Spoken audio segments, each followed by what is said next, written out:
It's high time to awake. Bible prophecy with Craig C. White.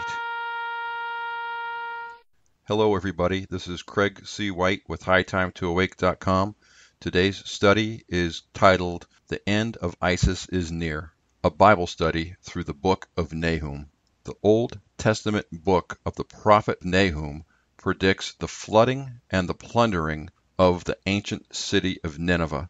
The city of Nineveh was the capital of the Assyrian Empire. In 612 BC, the city of Nineveh was flooded by the Tigris River, and afterwards 3 nations plundered the city. The 3 nations were Babylon, Persia, and the Medes.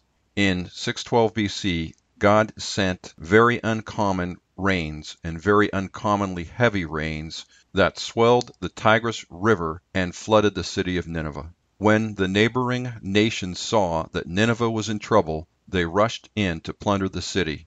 The Babylonians, Persians, and Medes ransacked the city of Nineveh for 2 months until nothing was left. Today, you can still see the ruins of Nineveh in the middle of the city of Mosul in northern Iraq. The ancient city has been flattened, but you can still see the mounds where the walls once stood. The modern-day city of Mosul is Nineveh. The modern-day Iraqis still call the modern-day city of Mosul Nineveh. The ancient Assyrians were known for their bloodshed and cruelty. Today in Mosul, it's no different. Mosul is the hometown and headquarters of ISIS. The same 3 armies that plundered ancient Nineveh are prepared to attack Mosul. Today, Iraq, Iran, and the Kurds are ready to attack Mosul. The Mosul Dam sits 30 miles to the northwest of the city of Mosul. The dam and the city of Mosul lie on the Tigris River. The Tigris River flows from the north to the south. The Mosul Dam is in danger of bursting. The dam was built on water-soluble soil, so the foundations of the dam are dissolving. If the dam were to break, it would send a 70-foot tall wall of water over the city of Mosul. It is estimated that between 500,000 and 1.5 million people would die in the flood. A catastrophic flood in the city of Mosul would cut off the head of ISIS, just like the flood in 612 BC ended the Assyrian Empire. The prophet Nahum predicted the flooding of ancient Nineveh. Conditions in Mosul today are very much the same as they were in Nineveh, so the prophet Nahum may also be predicting the flooding of Mosul. In Nahum chapter 1 verse 1 it says, "The burden of Nineveh, the book of the vision of Nahum the Elscholite." The name Nahum means comfort. Nahum didn't comfort the city of Nineveh, but he did comfort the nation of Israel by telling them that one of their enemies would be vanquished by God. Nahum was one of the Israeli captives that were taken away by the Assyrian Empire around 740 BC. So during the time that Nahum wrote his book, he lived in Assyria, or what we call northern Iraq today. Nahum lived in a town called Elkosh. Today, the small town of Elkosh is known as Al-Kosh. Al-Kosh is located about 20 miles to the north of the city of Mosul. Al-Kosh is situated on a small hill overlooking the Mosul Dam reservoir. If the Mosul Dam were to fail, you could still keep your feet dry if you were standing at Al-Kosh. Nahum's tomb is still located in Al-Kosh. El-Kosh means God the ensnarer. God set a trap for Nineveh by locating them on the Tigris River and then sending torrential rains to flood them. Today, the Mosul Dam is in danger of failing, so God has set an even greater trap for the city of Mosul. In Nahum chapter 1 verse 8 it says, "But with an overrunning flood he will make an utter end of the place thereof, and darkness shall pursue his enemies." Nahum is describing an actual flood of water. It will flood the place where Nineveh sits. Today, Mosul sits in the same place. In Nahum chapter 1 verse 10 it says, "For while they be folden together as thorns, and while they are drunken as drunkards, they shall be devoured as stubble fully dry."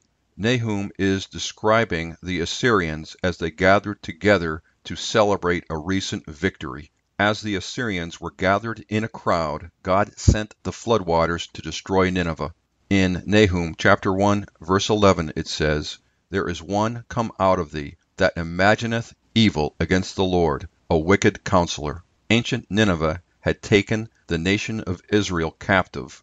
Nahum may be identifying the Assyrian king Sinsarishkan, who was in power during the fall of Nineveh. Nahum may also be identifying the ISIS leader Abu Bakr al-Baghdadi. Al-Baghdadi has declared himself as the ruler of the new Islamic Empire. In the next verse, God is comforting Israel from their bondage to the Assyrian Empire. Nahum chapter 1 verse 13 says, "For now will I break his yoke from off thee, and will burst thy bonds in sunder." Nahum chapter 2 verse 6 says, "The gates of the rivers shall be opened, and the palace shall be dissolved. Today the gates of the Mosul dam have broken off of their hinges."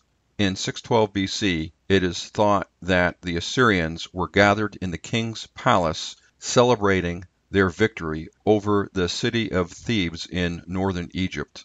While they were gathered together, the floodwaters came and dissolved the king's palace. Today, ISIS has taken control of the Nineveh International Hotel. The hotel was a five-star resort before ISIS took over the city of Mosul. The hotel is reserved for ISIS leaders and visiting dignitaries. The Nineveh International Hotel is located on the Tigris River directly across from the ruins of Nineveh. According to a U.S. Army Corps of Engineers survey, the Nineveh International Hotel is located in the absolute worst possible place in case of a flood. Perhaps the leaders of ISIS will be gathered at the new five-star ISIS hotel when the Mosul dam breaks. Their palace will dissolve. The book of Nahum goes on to describe the plundering of the city of Nineveh. In Nahum chapter 3 verse 18 it says, "Thy shepherds slumber, O king of Assyria. Thy nobles shall dwell in the dust. Thy people is scattered upon the mountains, and no man gathereth them." If the Mosul dam were to break, it would flood, killing many of the ISIS leaders and members. Any ISIS members that were to flee the city would be forced to flee to the west. It is very possible that ISIS would be forced to flee into the Sinjar Mountains, where they forced the Yazidis to take refuge. Nahum says that they will flee to the mountains and that nobody will help them. Make sure you go to hightimetoawake.com, check out my Bible prophecy commentaries, and also check out my Bible prophecy books on Amazon. This is Craig C. White with hightimetoawake.com, and I'll see you next time.